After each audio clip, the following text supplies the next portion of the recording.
देखो भाई, वीडियो में सीधी बात होने वाली काम का वीडियो है। जो बच्चा 0 पे है उसके लिए भी बहुत सही है, जो बच्चा 650 के ऊपर जाना चाहता है उसके लिए भी इसमें पूरी प्रॉपर बुक और रिसोर्सेज बताई गई, कहां से पढ़ना है, क्या पढ़ना है। एकदम सटीक वीडियो रहने वाला है। और ये मैं किस हैसियत से बता रहा हूं ये भी मैं आपको समझा देता हूं कि भाई साहब मैं कौन हूं। मेरा नाम अनुपम उपाध्याय है और मैं इस चैनल पे आपको फिजिक्स पढ़ाता हूं। मैं पिछले 12 साल से फिजिक्स पढ़ा रहा हूं। लास्ट ईयर जो हमारा प्रिपरेशन था उसमें ये वाला प्राणी था बिस्वास सरकार, इसने 648 और इसके बहुत सारे स्टूडेंट ऐसे थे साथ में जिन्होंने बहुत अच्छा स्कोर किया ऑनलाइन, प्योर ऑनलाइन, सिर्फ मुझसे फिजिक्स पढ़ के, मेरे स्ट्रेटेजी फॉलो करके।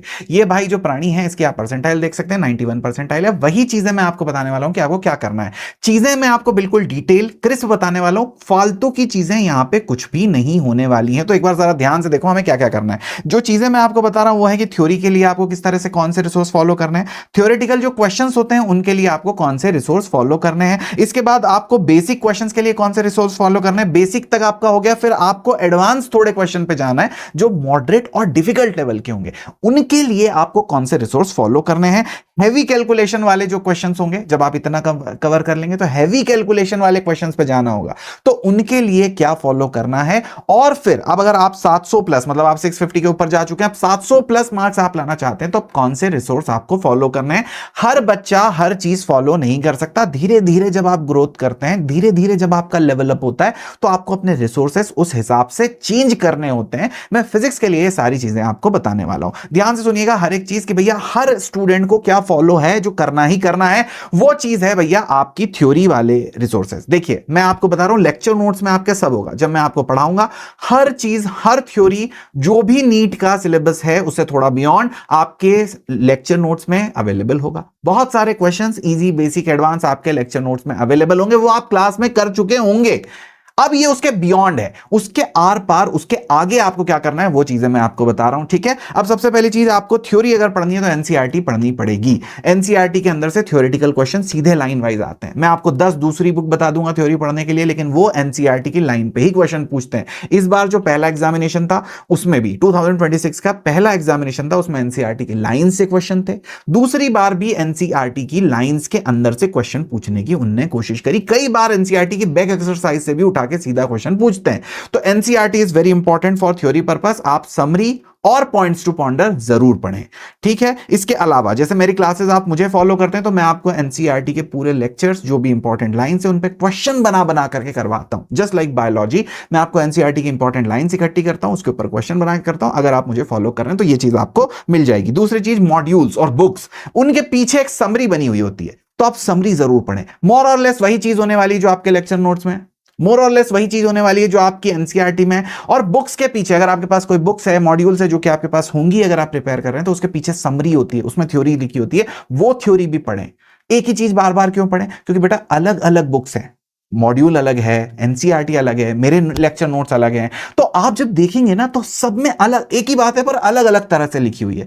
कई बार आप एक बात को जब अलग अलग तरह से पढ़ते हैं, अलग अलग तरह से सोचते हैं, ज्यादा टाइम नहीं लगेगा, लेकिन अलग अलग तरह से जब आप सोचेंगे तो आपको ना एक बहुत क्रेजी अंडरस्टैंडिंग आएगी कि भाई साहब मजा आ गया, ये है भाई साहब अंडरस्टैंडिंग। तो वो चीज का आपको फायदा होगा। इसके अलावा टीचर्स आपको हैंडआउट देते हैं, जैसे मैं आपको हैंडआउट देता हूं, इस तरह का हैंडआउट भी देता हूं, तो वो हैंडआउट आप जरूर पढ़िए, उससे आपको काफी इंप्रूवमेंट मिलेगा। आप थ्योरी पढ़ तो ली, लेकिन थ्योरी पढ़ के थ्योरी क्लियर नहीं होती।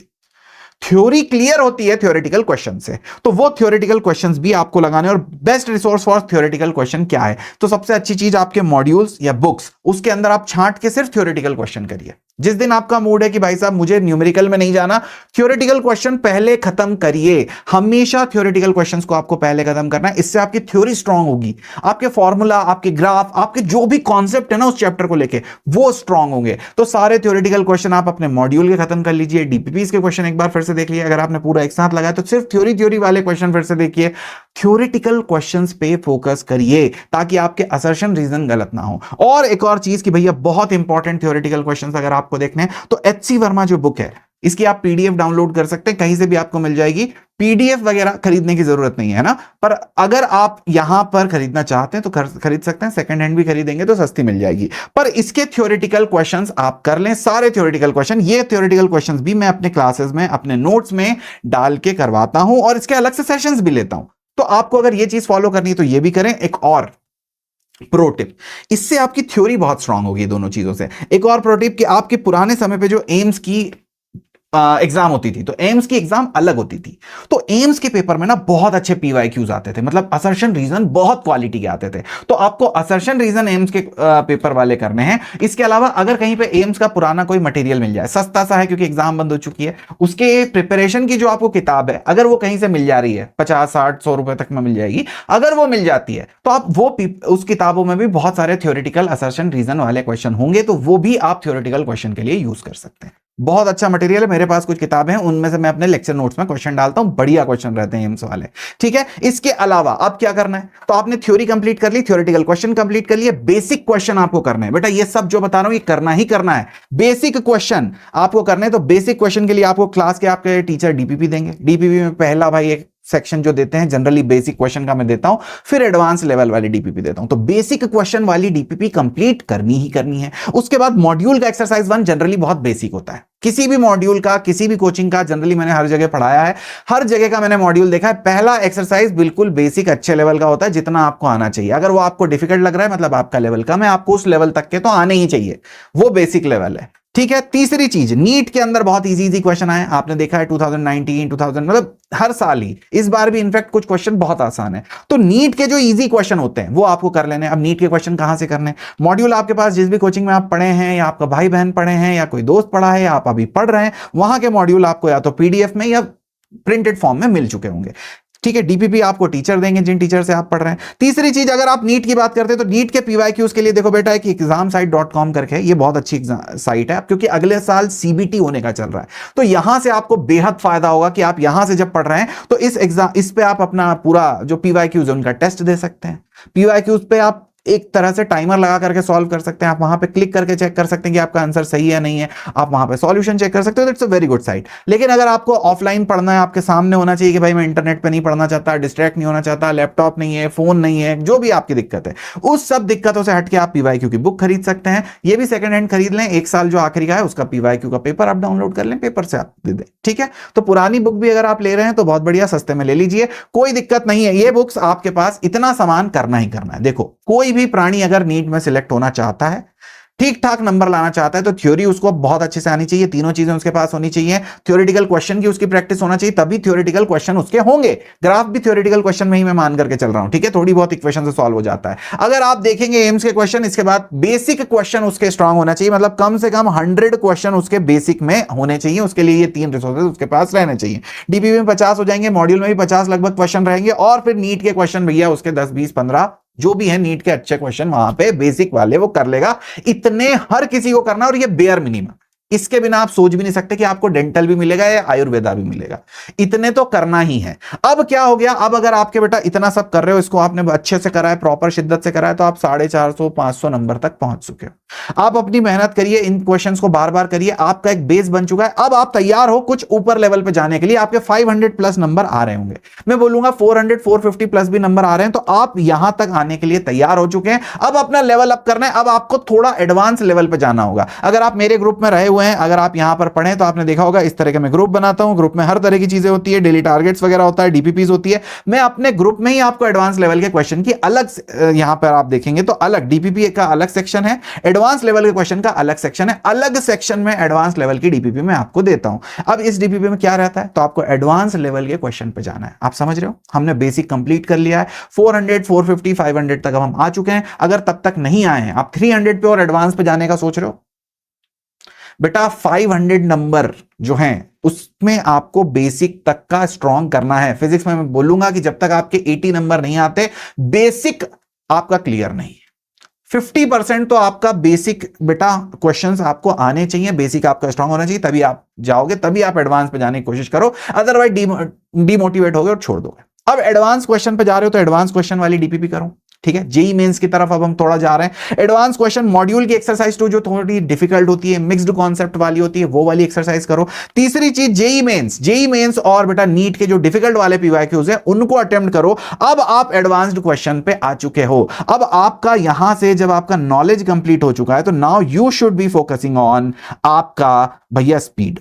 अब आपका कंसर्न है आपका स्पीड। अब आप ये जितने भी क्वेश्चन हैं इन सभी पे स्पीड की स्पीड बढ़ाने की कोशिश करिए। जो क्वेश्चंस आप पहले अटेम्प्ट कर चुके हैं, जो क्वेश्चंस आप अभी अटेम्प्ट कर चुके हैं, आपने एडवांस लेवल तक के सारे क्वेश्चंस देख लिए हैं, नए क्वेश्चंस हमेशा आते रहेंगे। किसी टेस्ट में आपको कोई नया क्वेश्चन मिल जाएगा, कोई कॉन्सेप्ट आप भूल चुके हैं वही फिर से देखेंगे तो नया लगेगा, बहुत सारे नए क्वेश्चंस आपको कंटिन्यूस दिखते रहेंगे। तो स्पीड आपको बढ़ाने पे अब ध्यान देना है, उन क्वेश्चन को तेज सॉल्व करने पे ध्यान देना है, उनको बेटा जल्दी से जल्दी आपको अटेम्प्ट करने पे ध्यान देना है, क्योंकि बेटा एग्जाम नॉलेज के बाद तुरंत स्पीड पे आ जाता है। अब स्पीड आपको कैसे पड़ेगी, जब आप और डिफिकल्ट क्वेश्चन करेंगे और जो नॉर्मल डिफिकल्ट एडवांस क्वेश्चन है या बहुत इजी वाले क्वेश्चन है वो आपको बहुत ही छोटे लगने लगेंगे। अब आपको स्पीड बढ़ानी है। अभी तक मैं मान के चल रहा हूं कि इतने में आप 600 प्लस आ चुके होंगे। अब ये सब जब आपने कर लिया तो 550 या 600 तक आपके मार्क्स आ रहे होंगे अब। और ये मार्क कंटिन्यूअस है, ऐसा नहीं कि एक दिन मार्क आए, एक टेस्ट में आ गए, कंटिन्यूअस आपके मार्क्स 600 प्लस आने चाहिए, तब जाकर के आप जा सकते हो HC वर्मा की एक्सरसाइज वाले पार्ट पे। इसके भी इंपॉर्टेंट क्वेश्चन मैं आपको क्लास में प्रोवाइड करता हूं, हर सॉल्व करने की जरूरत नहीं है। अब आपको क्या करना है, हैवी कैलकुलेशन वाले क्वेश्चन करना है। तो आप क्या करेंगे, हैवी कैलकुलेशन के लिए HC वर्मा की एक्सरसाइज में जाएंगे, क्योंकि वहां पे आपको बहुत अच्छे क्वेश्चन मिलते हैं, क्रेजी अच्छे क्वेश्चन मिलते हैं, जो आपका लेवल भाई बढ़ा देते हैं। आपको कैलकुलेशन इतनी बार आप देखोगे ना, पर ये तभी है कि जब आपका स्कोर एक अच्छा आ रहा है। अगर आपके 300 नंबर आ गए और आप HC वर्मा में चले गए बेटा, आप पढ़ना छोड़ दोगे, मैं आपसे बोल रहा हूं, ठीक है। तो आप लेवल के साथ जाएं। जब आपके लेवल हो चुका है, आप उस लेवल तक जा चुके हैं, अब आपको और इंप्रूव करना है, तो आप क्वेश्चन प्रैक्टिस करने के लिए यहां पे जाएं। हैवी कैलकुलेशन है, तेज कैलकुलेशन करने की कोशिश करें। जब बहुत बार आप वो कैलकुलेशन देखने लगेंगे तो आपको नंबर दिखने लगेगा कि अच्छा यहां से यहां जा रहा है, यहां से यहां जा रहा है, वहां पे आपकी बहुत कैलकुलेशन इंप्रूव होगी। और HC वर्मा के क्वेश्चन स्पेशली ही ऐसे हैं, ज्यादा ही गंदी कैलकुलेशन है। इसके लिए कुछ NCERT के भी क्वेश्चन हैं जिनमें कैलकुलेशन बहुत गंदी होती है। तो गंदी कैलकुलेशन वाले क्वेश्चन ऐसा नहीं कि सिर्फ यहां मिलेंगे, हर जगह मिलेंगे, but you should be focusing more on गंदी कैलकुलेशन वाले क्वेश्चन, ठीक है। अगर आप क्वेश्चन सॉल्व कर रहे हैं तो वहां पर आप इस तरह से, ऐसा HC वगैरह इस तरह से, ये HC कुछ लिख लें, हैवी कैलकुलेशन, कोई भी क्वेश्चन को टैग करना है HC लिख दें, हैवी कैलकुलेशन, ठीक है। आप इस तरह से डिवाइड भी कर सकते हैं कि भैया थ्योरेटिकल क्वेश्चन है मेरा, एडवांस क्वेश्चन है मेरा, ठीक है। आप सोच रहे हैं कि नहीं नहीं बेसिक क्वेश्चन है तो BQ लिख दें, एडवांस क्वेश्चन है तो आप भैया वहां पे AQ लिख दें, अगर आपके पास हैवी क्वेश्चन है तो HQ लिख दें, या फिर हैवी कैलकुलेशन तो HC लिख दें। आप अपने टारगेट बना लें, आपके पास टैगिंग होना चाहिए कि भैया ये इस तरह का क्वेश्चन है, ठीक है। तो जब आप ऐसे पढ़ाई करोगे तो क्वेश्चन को ऐसे ही पहचानना भी सीखोगे और वहां पे ऐसे ही टैगिंग भी करना सीखोगे। आप समझ गए। आखिरी चीज, अगर आप 650 प्लस जा रहे हैं, वैसे तो जरूरत नहीं पड़ेगी, HC Verma is more than sufficient है, पर अगर आप 650 तक जा रहे हैं तो अब आपको थोड़ा और ऊपर का सोचना होगा। ये प्रिपरेशन उन 5-6 क्वेश्चंस के लिए है जो आपके बहुत डिफिकल्ट आते हैं। अब बहुत डिफिकल्ट क्वेश्चन के लिए ऐसा नहीं है कि वो क्वेश्चन आपसे बन जाएगा, घर पे आपसे बन जाएगा, लेकिन अगर आप चाहते हैं कि वो क्वेश्चन भी आपका 1 या 2 मिनट के अंदर बन जाए, तो now you should be preparing for बेटा कि एक हाई लेवल का, एक अच्छे लेवल के क्वेश्चंस मैं देखूं। तो जेई मेन, जेई एडवांस जो होते हैं उसके जो क्वेश्चंस हैं वो आप देख सकते हैं। हर क्वेश्चन देखने की जरूरत नहीं है, बहुत हैवी इंटीग्रेशन वाले क्वेश्चन देखने की जरूरत नहीं है, लेकिन वहां के जो कॉन्सेप्चुअल क्वेश्चन हैं, जेई मेंस के बहुत टफ वाले, जेई एडवांस के बहुत इजी वाले क्वेश्चंस आप देखें। सिंगेज करके बुक्स आती हैं, अगर आप जाना ही चाहते हैं कि भैया नहीं 700 स्कोर करना है, तो इसकी जो बुक्स हैं वो वाली बुक्स के अंदर आप बहुत अच्छे क्वेश्चंस देख सकते हैं। मैं अगेन कह रहा हूं, बहुत हैवी इंटीग्रेशन वाले क्वेश्चन देखने की जरूरत नहीं है, लेकिन जेई एडवांस के जो मीडियम मिड लेवल के क्वेश्चन होते हैं, इजी लेवल के क्वेश्चन होते हैं, वो आपकी बहुत ज्यादा मदद करेंगे। और इन सभी में आपको टेस्ट देना है बेटा, ठीक है। इन सभी के साथ साथ आपको टेस्ट देना है। आप टेस्ट कैसे दे सकते हैं, आप क्वेश्चन टिक कर लें। 45 क्वेश्चन आपने टिक करे, कुछ सिंगेज के टिक कर लिए, कुछ HC वर्मा के टिक कर लिए, कुछ बेसिक आपके DPP मॉड्यूल के टिक कर लिए। आपने तीनों चीजें सामने रखी, गॉट इट, क्लियर है। आपने सारे क्वेश्चंस देख रखे हैं। You will set a timer of 1 hour. You'll start doing some questions. You'll start taking questions from your DPP. आपके पहले DPP के क्वेश्चन सॉल्व करें, मॉड्यूल के क्वेश्चन जो आपने टिक कर रखे हैं 45 में से वो सॉल्व करें, फिर आपने HC वर्मा के क्वेश्चन सॉल्व करें, फिर आपने अगर सिंगेज के सॉल्व कर रहे हो तो सिंगेज के सॉल्व करें। Getting it. तो आपने इजी से लेकर डिफिकल्ट हर तरह के टोटल 45 क्वेश्चन छाट लिए चारों चीजों में से, उनको टाइमर लगा के 1 आवर में आपने क्वेश्चन करे, तो ये आपका एक टेस्ट की तरह से आपने लिया, जिसमें इजी, मॉडरेट, अपर मॉडरेट, एडवांस हर तरह के क्वेश्चन आपने कवर कर लिए। आप समझ रहे हैं बेटा। ऐसे करके भी आप अपने आप को टेस्ट कर सकते हैं। You have to improve your knowledge. मैंने हर बार बेटा इसी तरह से पढ़ाई करवाई है। मैं अपने एग्जाम, अपना जो प्रैक्टिस क्लासेस लेता हूं, I am famous for practice. मैं जो करता हूं, मेरे को एक चीज पे कॉन्फिडेंस है कि टीचिंग, देखिए है अपनी जगह, मुझे बहुत अच्छी लगती है मेरी टीचिंग, लेकिन मुझे सबसे अच्छी चीज मेरे अंदर लगती है वो practice. Level 1, level 2, level 3, level 4, level 5, मैं 5th लेवल तक की आपको 5 लेवल पे क्वेश्चन प्रैक्टिस करवाता हूं इस क्यूपिड सीरीज में। और ये जो प्राणी है जिसका सिलेक्शन हुआ वो भी यही क्यूपिड सीरीज की वजह से हुआ है, इसने कहीं भी इधर उधर नहीं गया, पूरी समय यही क्लासेस करी और यही क्यूपिड सीरीज से उसका सिलेक्शन हुआ है। ठीक है, अगर आप हमारे बैचेस में एनरोल करना चाहते हैं, इस प्राणी की तरह बनना चाहते हैं तो बहुत बढ़िया, 4499 में एनरोल कर लीजिए। अगर आप सिर्फ प्रैक्टिस पे ध्यान देना चाहते हैं तो प्रैक्टिस पे ध्यान देने के लिए बेटा आपके पास बहुत सारी चीजें हैं, मैंने आपको सारी चीजें बताई कहां से करना है। मॉड्यूल की अगर मैं बात करूं तो बेटा आपको मॉड्यूल्स पे बहुत ध्यान देना होगा, मॉड्यूल्स की जरूरत आपको पड़ेगी। अगर आप चाहते हैं कि भैया सिर्फ बैच में रहना है, मॉड्यूल है तो बैच लीजिए। आपको अगर चाहना है कि नहीं नहीं मुझे तो भाई मॉड्यूल चाहिए, तो मॉड्यूल के लिए 10,999 है। आपको चाहिए कि नहीं मुझे मॉड्यूल चाहिए, पर्सनल गाइडेंस चाहिए, कनेक्ट रहना है, और भी बहुत सारे फीचर हैं, मेरे को भैया सीबीटी दे दीजिए कि मैं घर पे टेस्ट दूं, मैं जाकर के एक सेंटर पे पूरा जो ऑनलाइन टेस्ट होने वाला है उस तरह का एटमॉस्फेयर दूं, तो आप थोड़ा हायर वाले कोर्स में जा सकते हैं। ठीक है, every type of option are available, पर मैं ये नहीं बोलूंगा कि आप बिना बैच के प्रिपरेशन करो, आप यहां नहीं, जहां आपको सही लग रहा है। बैच की बहुत जरूरत है क्योंकि वो आपका टाइम टेबल देगा। आप भले उसकी रेगुलर क्लासेस नहीं कर रहे हैं, आप अपने हिसाब से स्केड्यूल बना के क्लासेस कर रहे हैं, 550 के ऊपर आपके मार्क्स आ रहे हैं ऑलरेडी, तो आप बस चाह रहे हैं, लेकिन आप अपने हिसाब से डिसाइड कर लीजिए कि what is best for you, है ना। क्लियर है, टेस्ट प्रैक्टिस आर बेस्ट। अब देखिए कंप्यूटर बेस्ड टेस्ट होने वाले, तो इसकी भी टेस्ट की प्रैक्टिस आपको करनी है। 4999 आप देखेंगे, 2999 और 0 ये किसमें है, तो ये आपका जो 24,999 वाला कोर्स है, इसमें भैया टेस्ट आपकी फ्री है।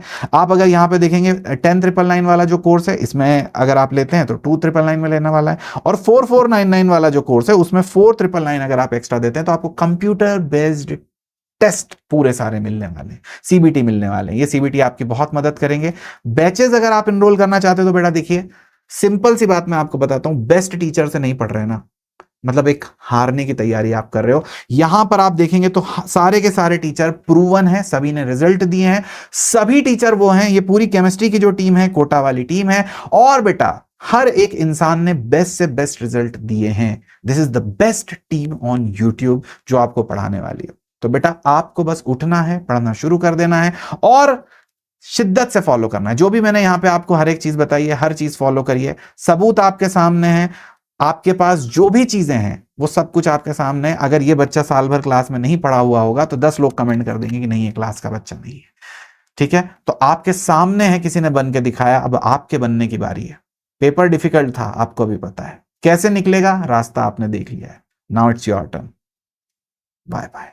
कुछ और चाहिए होगा तो कमेंट करिएगा।